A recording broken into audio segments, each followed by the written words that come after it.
Opa, tudo bem? José Andrade aqui e você está prestes a me assistir no projeto O Zé Responde. O que é esse projeto?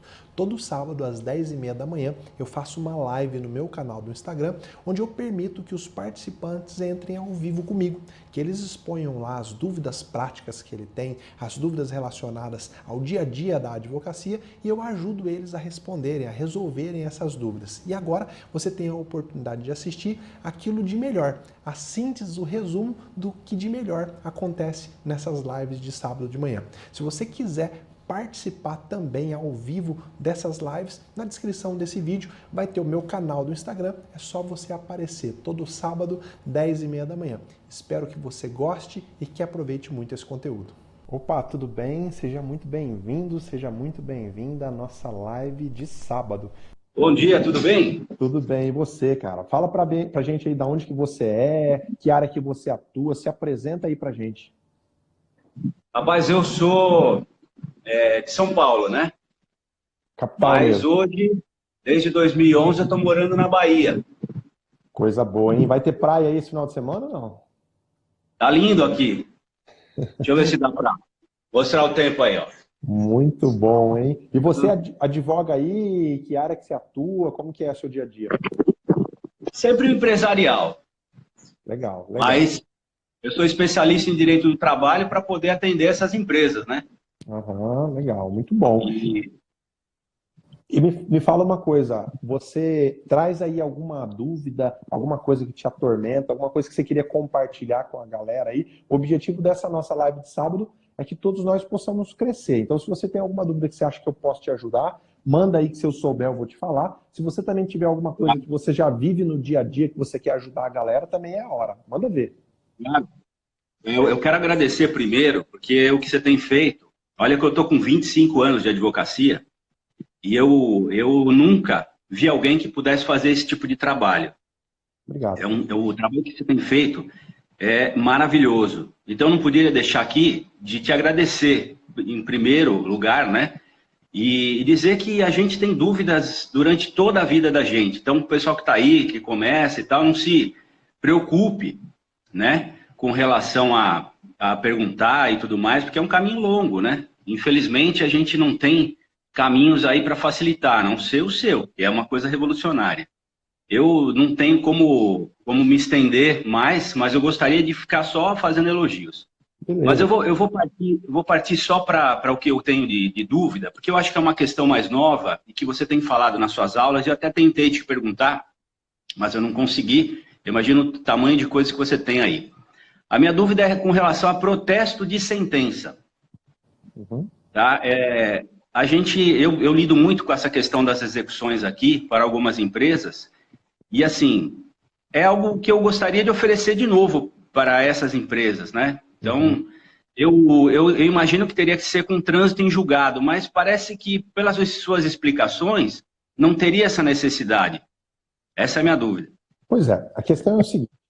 Uma vez que a legislação permite que você pegue um cheque que é um título extrajudicial, tá? Onde a pessoa expôs ali a existência de um débito, a legislação permite que você pegue um cheque, leve no cartório extrajudicial e faça, né, o protesto daquele cheque. O que é o protesto? Tá? Às vezes as pessoas se esquecem de olhar para a essência de um ato.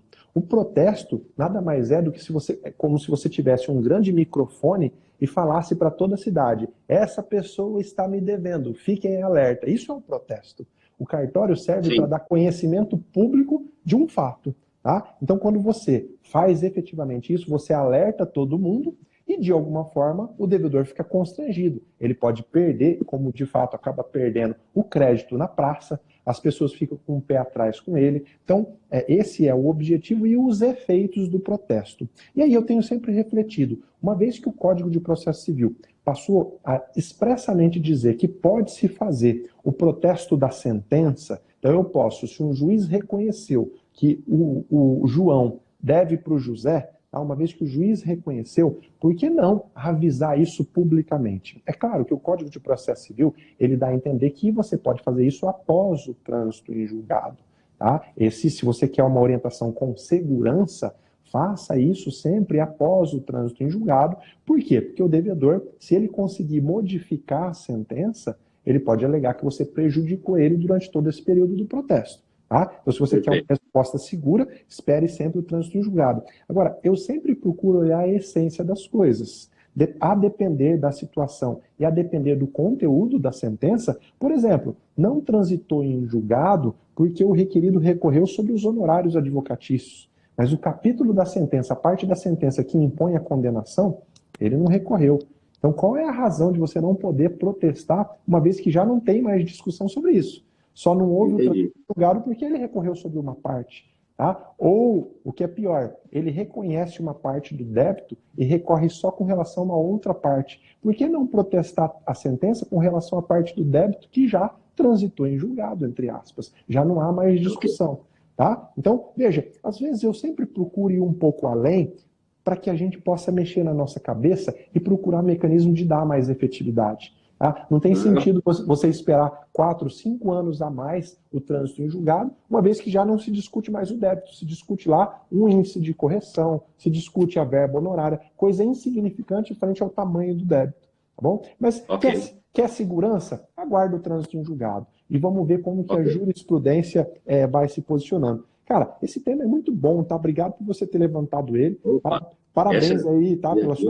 Pela sua postura. Eu acho que o bom advogado é aquele que está sempre atrás de novas técnicas, tá? de novas respostas para os clientes. Porque parece, às vezes, dá a impressão que a gente já chegou numa quadra que não se consegue mais inovar. Mas é claro que consegue, né? Eu tenho procurado trazer aí novidade, às vezes até assusta as pessoas. Pô, mas o que esse cara está falando, eu nunca vi aplicar, eu nunca vi nenhum juiz acolher. Claro, sempre tem a primeira vez. O advogado tem que peticionar, tem que bater na porta, às vezes leva um indeferimento, depois recorre e muda, ou então depois melhora os argumentos e consegue convencer o juiz. Fala aí, nos seus 20 anos, mais de 20 anos, né, de luta aí, você já teve isso? Ó, eu não conseguia isso, mas eu melhorei minha tese, melhorei meu argumento, e aí eu consegui que o juiz deferisse. Você já passou por esse tipo de situação? Eu passo quase o tempo inteiro, né? Porque com essa concorrência, o que você precisa é ter um diferencial. O que você precisa é conseguir um sucesso em determinado caso para determinado cliente, para ele poder te indicar. Já que a gente não pode fazer anúncio, não pode colocar na televisão, não pode, né? Uhum. Então, como é feito lá fora, você tem que ter um resultado bom para outro cliente te indicar. Então, nas empresas que eu assessoro, que são do segmento de produtos médicos, né? Então, uma tem indicado a outra quando eu consigo um sucesso que talvez outro profissional, por não conhecer ou por achar que não pode modificar alguma coisa, não oferece. Então, isso deu, para mim, veio um sucesso porque eu comecei a pegar quase todas essas empresas por conta de executar um trabalho melhor. E aqui, como a justiça é uma justiça, como todas, né? Que tem uma série de dificuldades, tem uma série de falta de recursos. Então, o trabalho do advogado também é aquele de ter a humildade de buscar, por exemplo, mesmo nos processos que são eletrônicos, o dia a dia buscar lá, bater na porta do fórum, pedir a celeridade, dizer a necessidade, entende? Despachar muitas vezes com o juiz. Esse trabalho de ficar de formiguinha e fazer o processo andar também é um diferencial. Então, eu digo que não é só você ficar no teu escritório, e não é só você ficar angariando o cliente, você também tem que fazer as duas coisas, né? E eu, como faço sozinho todo esse tempo. Uhum. Mas tá aí o segredo do sucesso. A galera mais nova que está vendo a gente já sacou. É não se acomodar, é correr atrás, é não aceitar um indeferimento. É claro, aceitar respeitosamente. Tudo bem, foi indeferido, mas agora eu vou melhorar meus argumentos, eu vou tentar convencer no tribunal e assim as coisas vão acontecendo. Cara, quero te agradecer pela sua participação, tá? É esse tipo de participação que me faz acordar todo sábado, abrir meu celular e vir aqui conversar com vocês, tá? O objetivo de compartilhar aquilo que a experiência nos dá, e hoje você pôde compartilhar aí tudo aquilo que você vive. Obrigado, tá? Um grande abraço aí para todo mundo aí da Bahia, né? E para você em especial. Obrigado, meu querido. Foi um prazer mesmo participar. E enquanto o nosso amigo estava participando, eu vi que alguém colocou aí, um acordo homologado em juízo pode ser protestado? Obviamente que sim, tá? Uma vez que o acordo foi homologado pelo juiz, ele se tornou um título judicial. Assim como a sentença, ele tem a mesma força. Então vamos lá.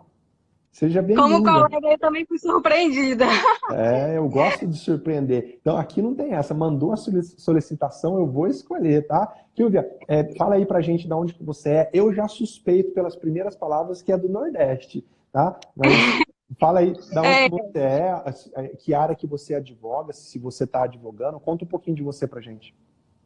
Pronto, eu sou de Fortaleza, né? Já atuo aqui 8 anos. Comecei no criminal, né? Mas aí, pelas dificuldades da mudança de lei, pelo alto índice da violência, enfim, eu estou migrando para essa área mesmo de empresarial, trabalhista. Estou trabalhando muito com condomínio, títulos judiciais, extrajudiciais. E aí eu tenho uma grande dúvida, que eu acho que eu já mandei um monte de vezes aí para o senhor. Maravilha. É se o juiz precisa autorizar esse protesto em cartório da sentença. A gente precisa formular um pedido ou não? Pega a sentença e já vai lá. Não precisa não, tá? Você pode pegar a certidão da existência do processo, tá? Tem alguns lugares que chamam essa certidão de objeto e pé, tá? Então você pode pedir no cartório. Por quê? Você precisa, no cartório judicial, né? Lá onde tramita o processo. Você precisa chegar lá no cartório extrajudicial e mostrar, olha, existe um processo, existe uma sentença, e você faz isso através desse documento, que é uma certidão de objeto e pé, tá? Procura ver aí em Fortaleza, porque esses nomes às vezes variam de região para região, quando você tira uma certidão que prove a existência do processo e em que fase que o processo está. Tá? É importante. Tá, você quer certidão narrativa?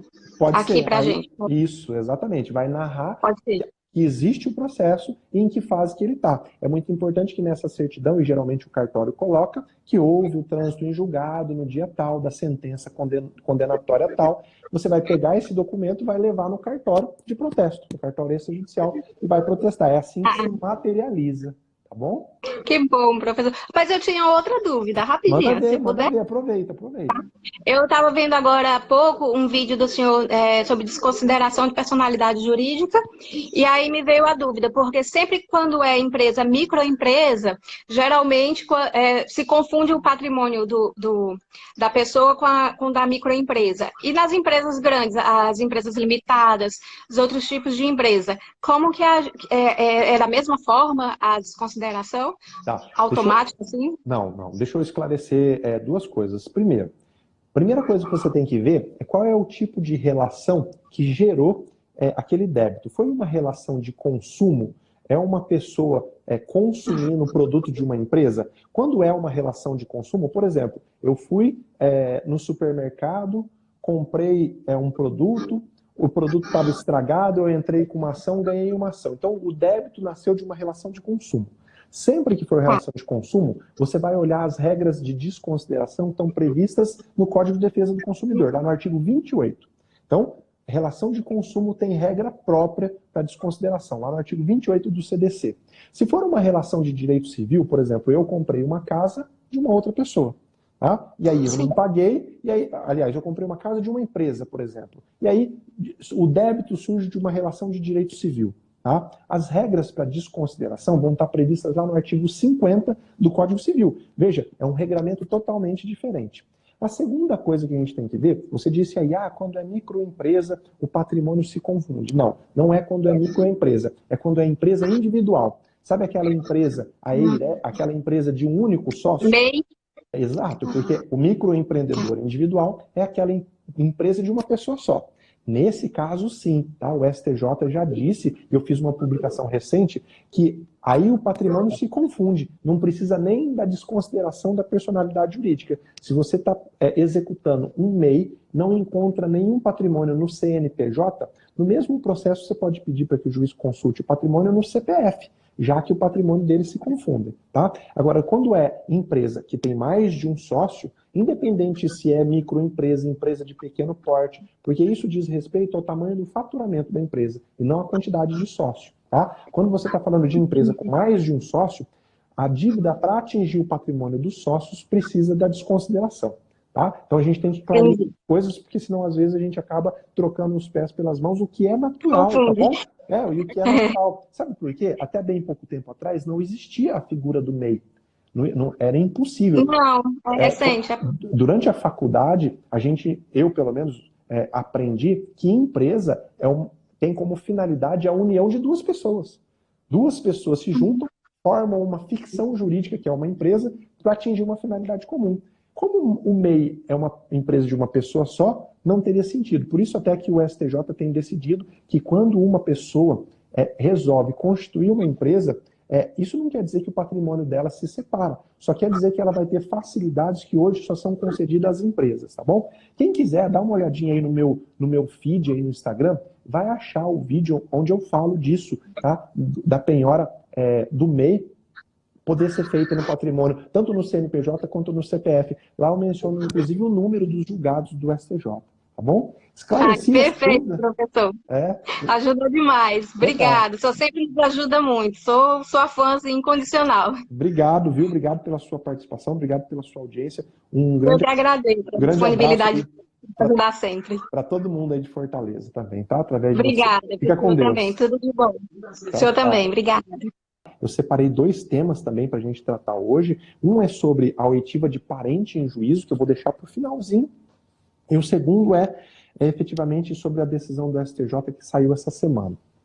Se você tem algum processo onde se discute a penhora de faturamento da empresa, onde o executado alega, por exemplo, olha, a penhora do faturamento tem que ser deixada para último caso, depois que se tentou toda a forma de penhora, é bom que você saiba que o STJ essa semana mandou suspender o andamento de todos esses processos. E vai ser muito importante que a gente acompanhe esse julgamento do STJ, porque ele pode ter muita repercussão prática, tá? Aqueles que são meus alunos no treinamento Expert em execução vão poder acompanhar aí, eu vou dar todos os desdobramentos. E é claro que você que me acompanha aqui também no Instagram e também no YouTube, em todos os canais que eu tô, também se ficar alerta aqui no dia a dia, vai ver eu falando mais desse tema. O que eu queria te alertar é isso. Se você tem algum processo onde discute penhora de faturamento da empresa, se isso tem que ser deixado para último caso ou se pode ser um dos primeiros atos do processo, fica de olho porque esses processos estão com a tramitação suspensa, tá bom? E eu vou falar daqui a pouquinho sobre oitiva de parente em juízo, mas antes eu vou chamar mais uma pessoa para participar aqui com a gente, tá bom? Opa, tudo bem? Professor, grata, que bom. Que legal, que bom de... Seja muito Estou preso aqui com os colegas também, estou aqui no trabalho, nem acredito que o professor chamou. Muito obrigado por tudo que o professor já disponibilizou, muito material gratuito me ajudou, tenho pouco tempo de advocacia, 1 ano e meio mais ou menos, mas desde a faculdade, desde as audiências online lá no projeto, para complemento de horas, então tenho uma gratidão enorme por tudo que o senhor disponibiliza. Legal, você fala de onde, Rafael? Eu falo aqui de São Paulo, mas meu sotaque é meio confuso porque eu sou nordestino. Vi a colega aí agora há pouco de Fortaleza, eu sou do Ceará também. E estou aqui há 8 anos em São Paulo. Fiz a faculdade aqui. Legal, você já está advogando, então tem alguma área específica que você advoga ou ainda está aí na clínica geral procurando se identificar? Na verdade, os meus clientes em particular, eu milito no direito criminal, né? Aqui em São Paulo, a gente tem um convênio da OAB com a Defensoria Pública. Então, nesse convênio, a gente acaba recebendo alguns casos de outras áreas, como civil e família. Mas o foco aqui do escritório que a gente está conduzindo é criminal. E a minha dúvida, professor, peço a licença para compartilhar com os colegas, sobre a judicialização da prova colhida em fase de inquérito policial. Eu vi que o professor... eu assisti algumas audiências de custódia na época, não sei se o doutor está atuando ainda nessa área, mas enfim. O que eu percebi que vem acontecendo é que muitas vezes a testemunha deixa um depoimento em fase de inquérito policial e na audiência de instrução, algumas vezes os membros do Ministério Público e promotores querem judicializar aquele depoimento com a mera leitura do depoimento que a testemunha deu em fase de inquérito, né? Pela questão da oralidade, a gente sabe que isso em tese seria impossível, mas a gente vem vendo isso acontecer. A testemunha não traz para a instrução a mesma clareza de fatos, né, que levou na fase de inquérito, e o promotor lê a íntegra do depoimento e pergunta, você confirma isso?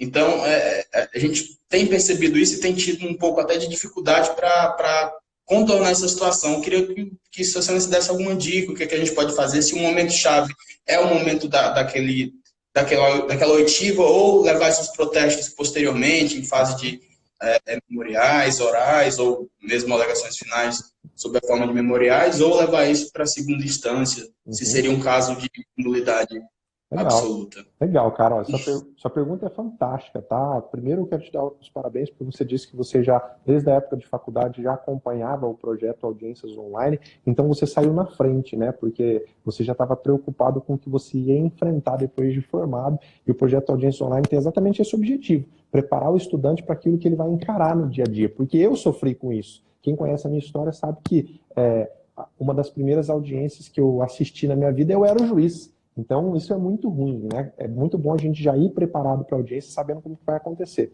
Isso que você me perguntou, deixa eu dar uma clareada para a galera aí, talvez alguém pode não ter pescado. A testemunha, vamos imaginar um policial. O policial, ele atua lá na fase de inquérito e lá no flagrante, na prisão em flagrante. E ele é a primeira pessoa a ser ouvido, uma das primeiras pessoas. Ele fala, não, eu fui chamado lá, cheguei lá, peguei ele lá com o objeto do crime, e dá todos os detalhes, é ouvido no flagrante.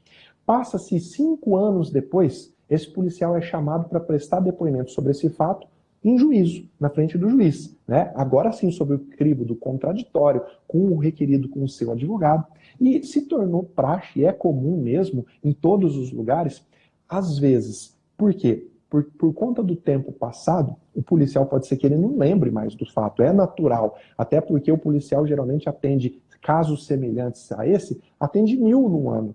Então, se tornou praxe, no momento do depoimento, ao invés do promotor começar a fazer perguntas sobre o fato, o promotor fala, olha, eu vou ler aqui para você o que você disse lá 5 anos atrás e você me disse se você confirma ou não.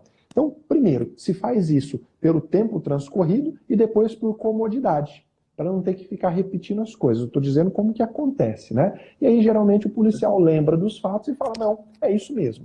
Agora, a nulidade em se fazer isso, não há nulidade. Tá? O STJ já foi chamado a dizer sobre isso, os tribunais, vamos dizer, a jurisprudência majoritária fala que isso não traz nulidade. Mas, como advogado, como que você deve agir? Deixa o promotor fazer isso, deixa a testemunha confirmar, e aí a hora que a palavra for dada a você, você vai começar a perguntar detalhes daquilo que ele disse, para ver se ele confirma ou se ele não confirma, para ver se ele fala diferente ou se ele fala igual. E ainda que o juiz tente, por exemplo, olha, ele já confirmou integralmente o que ele disse, você vai falar, excelência, assim como foi dada a oportunidade para o Ministério Público expor, fazer a leitura, eu também quero explorar para ver se ele efetivamente lembra aquilo que ele disse.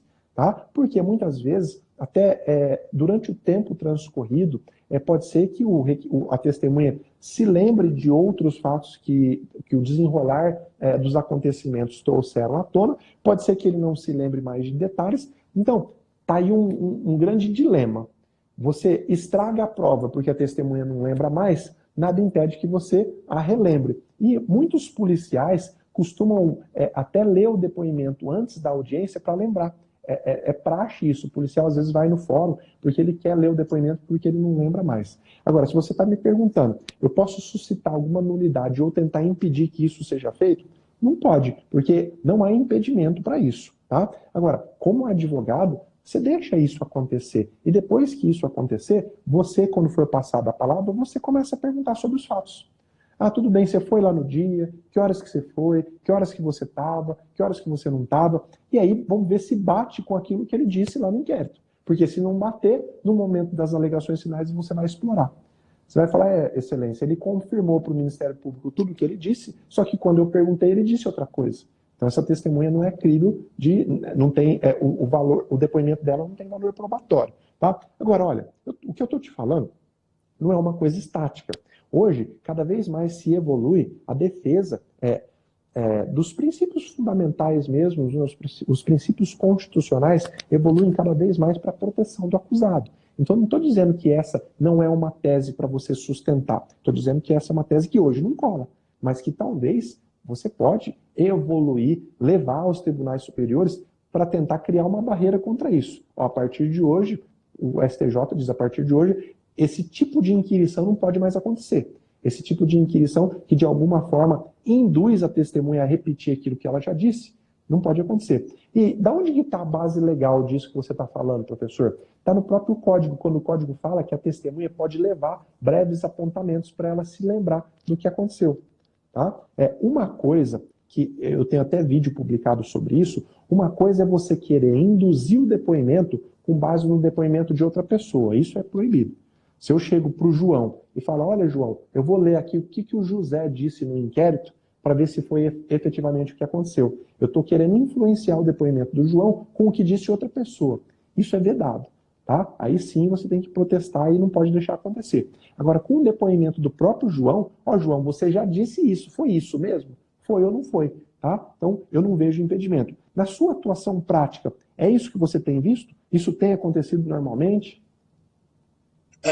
Tenho visto com bastante frequência, né? Principalmente quando a testemunha é agente policial. De fato, o primeiro ato no início do depoimento é o membro do Ministério Público tentar fazer essa leitura. Algumas vezes até, talvez por inexperiência, até me manifestei contrário àquela situação, falei que estaria induzindo a testemunha, mas na prática aconteceu. O promotor fazer a leitura do depoimento de inquérito policial e posteriormente, quando eu tentei fazer qualquer intervenção sobre aquele depoimento prestado em fase inquisitorial, o magistrado, na ocasião, falou, olha, essa questão já está esclarecida, doutor indefiro, acabou que eu pedi para constar em ata, que tinha os protestos da defesa que constassem, e levei esse caso para a segunda instância. Por de violação do contraditório, né? A prova colhida, que foi inclusive o único embasamento para uma condenação, não foi colhida sobre o crime do contraditório, ampla defesa, e essa é a minha alegação, e por isso essa dúvida. Isso ainda guarda julgamento, então é uma dúvida que me incomoda. Mas você agiu perfeitamente. Veja o que eu te disse. O Ministério Público pode fazer isso, mas você também pode inquirir do jeito que você quiser. Tá? O magistrado não pode dizer, não, a testemunha já confirmou tudo, as suas perguntas sobre o fato. Se não, então não precisa nem abrir a palavra para a defesa. Né? Que se ela já confirmou tudo, a defesa não vai poder perguntar nada. Então, não é assim. Aí, talvez, nesse ponto, você está coberto de razão. O Ministério Público pode ler, a testemunha pode confirmar, mas a defesa pode perguntar todos os detalhes que ela quiser. Tá? Sem dúvida nenhuma. Isso pode ter uma ofensa, sim, ao contraditório. Acho que você agiu corretamente. Então, sabe uma dica prática que eu te dou? Como você já sabe que isso pode ser que aconteça, vai no depoimento lá na fase policial e pega aqueles trechos que tem, por exemplo, um número.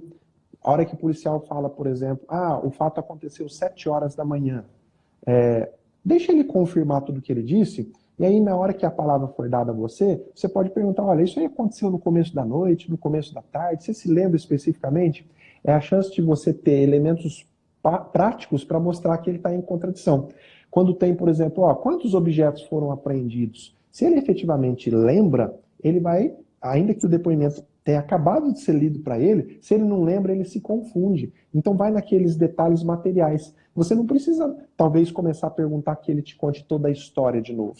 Aí pode ser que o juiz vai indeferir, porque ele vai falar, olha, ele acabou de confirmar a história, mas vai em elementos práticos, sabe? Hora, quantidade, quantas pessoas. Talvez aí você vai ver ele cair em contradição e você pode até alegar, olha, excelência, ele acabou de dizer que confirma tudo, mas ele já se contradisse em 2 ou 3 elementos.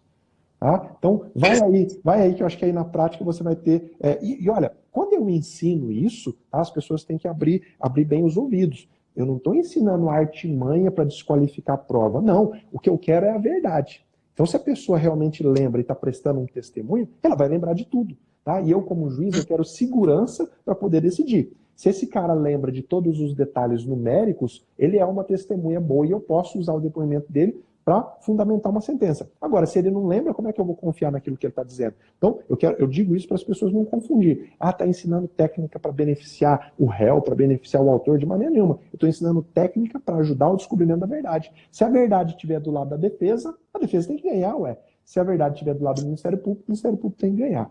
Cara, eu não sei se eu te ajudei, tá? Eu espero ter te ajudado e te agradeço pela sua participação aí. Muito obrigado, professor. Eu que agradeço por tudo, não só pela dúvida de hoje, que com certeza já me trouxe muito esclarecimento, mas por tudo que o professor tem compartilhado aí ao longo da sua trajetória, Eu percebo que o professor tem uma boa vontade, assim, um coração enorme para disponibilizar muita coisa, tem os seus cursos pagos, tem muito material à venda, mas tem muita coisa que, para a gente que está começando, já recebe assim, uma gama de informações muito valiosa, e eu sou muito grato por tudo que o professor fez por mim, mesmo sem saber, mesmo à distância, desde a época de faculdade, eu sempre tive muito claro que eu queria advogar, então, por isso, desde muito cedo comecei a assistir a audiência, frequentar fórum, e o site do professor foi, sem dúvidas, um divisor de águas na minha vida. Muito grato. Vou responder hoje o que o professor faz aí na internet. Beleza, cara. Obrigado, fica com Deus aí, tá? Eu agradeço demais a sua participação e por você me acompanhar. Sucesso na sua advocacia aí, tá? Muito obrigado, professor. Bom dia. Tchau, tchau. Um abraço. Vamos lá, eu vou tratar agora do assunto que eu falei para vocês, que é a oitiva em juízo de parente. Tá? Seja no processo civil, seja no processo criminal, no processo trabalhista, como que funciona isso? Como que faz para você ter um bom aproveitamento? Quando o cliente te procura, você fala para ele, tá, quais são as suas testemunhas? E ele te apresenta lá 3 parentes, a mãe, o irmão e o tio. E aí você fala para ele, tá, mas eu preciso de alguém que não seja seu parente. Ele fala, não tem ninguém, são só esses 3. Como que faz para você poder ouvir essas pessoas em juízo e ter um bom aproveitamento dessa prova, tá? É sobre isso que eu vou falar agora. Antes eu queria te lembrar, todo sábado, 10h30 da manhã, eu tô aqui. Então eu quero que sábado que vem você tenha o compromisso de vir aqui comigo. Claro que se você está gostando, tá? E eu quero que durante essa semana você fique de olho aí na divulgação que eu vou fazer da nossa grade, nossa nova grade de programação. Eu vou divulgar uma grade com programação de aulas aprofundadas, tá bom? É claro que essas aulas eu vou fazer de tudo para que elas não sejam só ao vivo, porque eu sei que muita gente tem dificuldade para assistir aula ao vivo, mas fundamentalmente para que elas fiquem disponibilizadas para você assistir quando você quiser, tá? No seu tempo, na sua velocidade. Então fica de olho na grade. Eu já dei um spoiler aqui, um adiantamento do quadro novo que nós vamos ter, que o quadro se chama Cabeça de Juiz. Eu vou te dar a oportunidade de conhecer o que se passa na cabeça de 3 juízes de direito, eu e mais 2 colegas aí que eu convidei para participar desse quadro. Eles nem sabiam o nome do quadro ainda, talvez eles vão ficar sabendo na hora que estiver assistindo essa aula. Cabeça de juiz, porque o que eu quero te mostrar é o que se passa na cabeça do juiz quando ele é chamado para decidir determinados temas, determinados assuntos. Como esse que eu vou te dar já hoje. O que se passa na cabeça do juiz quando as únicas testemunhas da parte são parentes? Então, as únicas pessoas levadas a serem ouvidas em um juízo são parentes daquela parte. E é agora que eu vou te falar exatamente sobre isso agora, tá bom? Imagine, então, essa situação.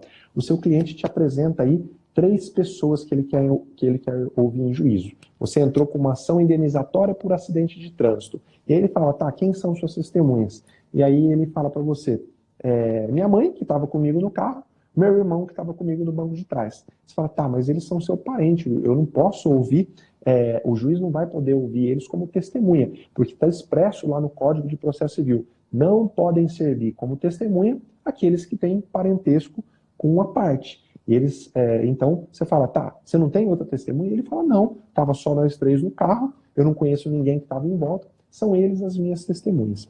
Qual é o primeiro ato que você vai, já que você não tem outra saída, né, já que você não consegue descobrir outras pessoas que tenham testemunhado, o seu primeiro ato vai ser, efetivamente, conversar com essas pessoas para saber os detalhes do acontecimento. Se elas sabem detalhes, se os detalhes que elas contam, não há contradição entre eles. Você vai chamar no escritório, vai até a casa deles e vai ver se efetivamente o depoimento deles é útil.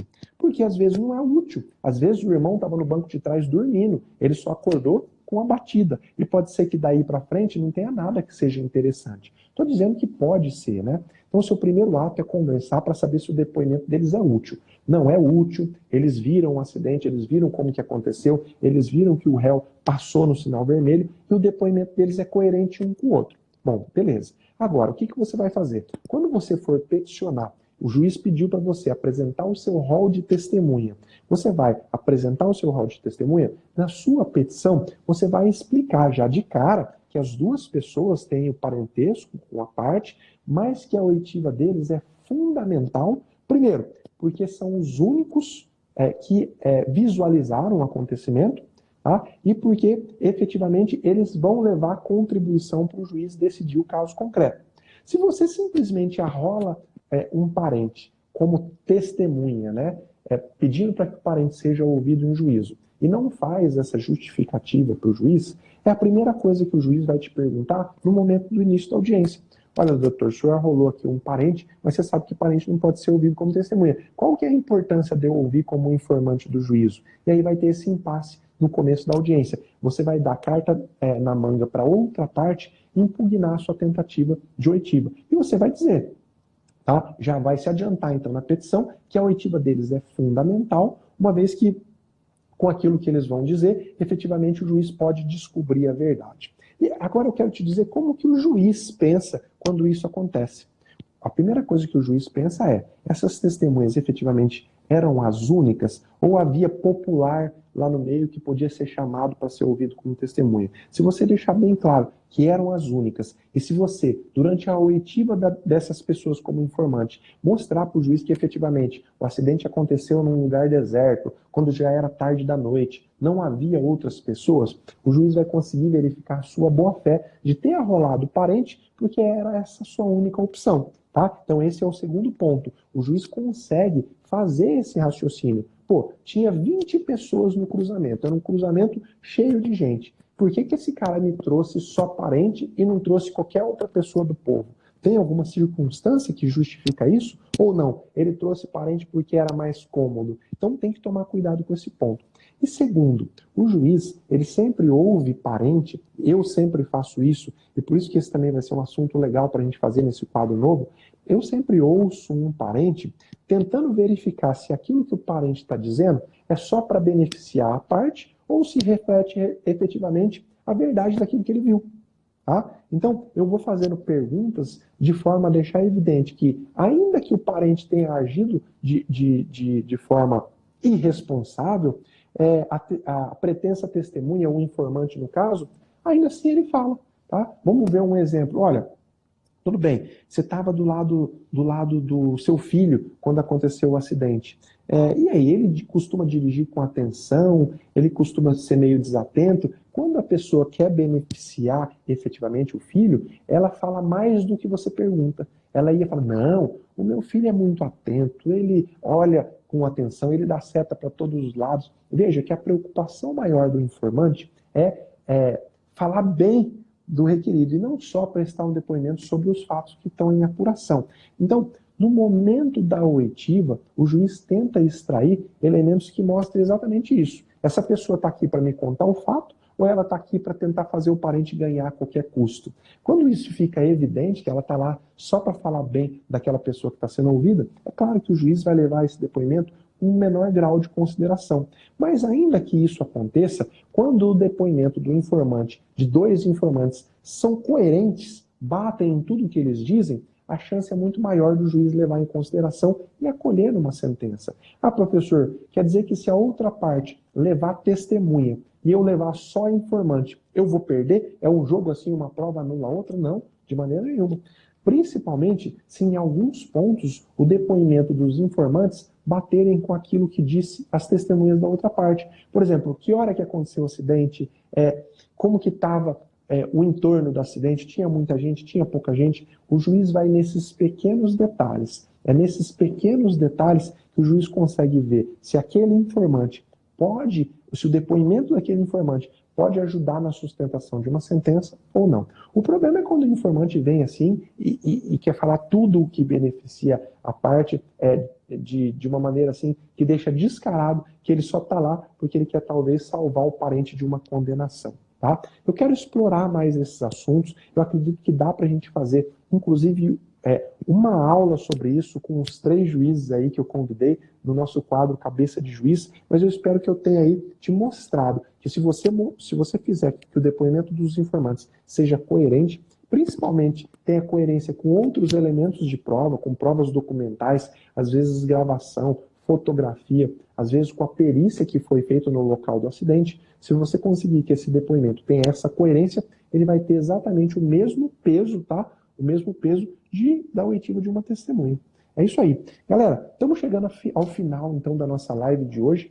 Eu espero que você tenha aproveitado. Eu convidei 3 pessoas aí, 3 participações muito massa que nós tivemos, tá? 3 participações fenomenais. Eu queria mandar um grande abraço para todo mundo que está aqui. Eu estou vendo gente que sempre está participando com a gente. E olha, eu espero que se você consegue participar todo sábado, que você sempre venha aqui, tá? Porque se você estiver sempre aqui comigo, devagarzinho a gente vai crescendo junto. Eu cresço com aquilo que você contribui, eu cresço com a colaboração daqueles que estão aí participando ao vivo, e eu espero ajudar a colocar um tijolinho aí no seu castelo do conhecimento. Todo mundo quer viver, acredito, né, que sonha em viver da profissão que escolheu. Agora, eu sempre imagino que a nossa profissão, a profissão que a gente escolheu, ela como se fosse para que a gente possa ter aquele sucesso que a gente almeja, seja o sucesso profissional, seja o sucesso, o reconhecimento, né, que muita gente busca, a gente tem que ir construindo o nosso castelo. Tá? É o castelo do conhecimento. Cada aula que você assiste, cada curso que você faz, cada congresso que você vai, cada coisa que você assiste nas redes sociais é um tijolinho que você coloca para edificar esse castelo. Eu espero efetivamente que essa nossa live de hoje tenha sido para você esse tijolinho. Para mim foi, e eu agradeço demais, tá bom? Um grande abraço para todos aí. Um abraço para você, eu vi aí, ó, manda um abraço pro pessoal que é de Rondônia, né? Então um grande abraço para todo mundo que é de Rondônia. Nós estamos juntos durante essa semana. Nós vamos ter aí live, eu vou divulgar com bastante antecedência. Eu queria que você ficasse com Deus e que você tivesse um excelente, aliás, eu desejo isso, que você fique com Deus, que Ele seja a causa da sua vida, que Ele seja a causa das suas atitudes, que você tenha um maravilhoso final de semana. Grande abraço e aí até a próxima.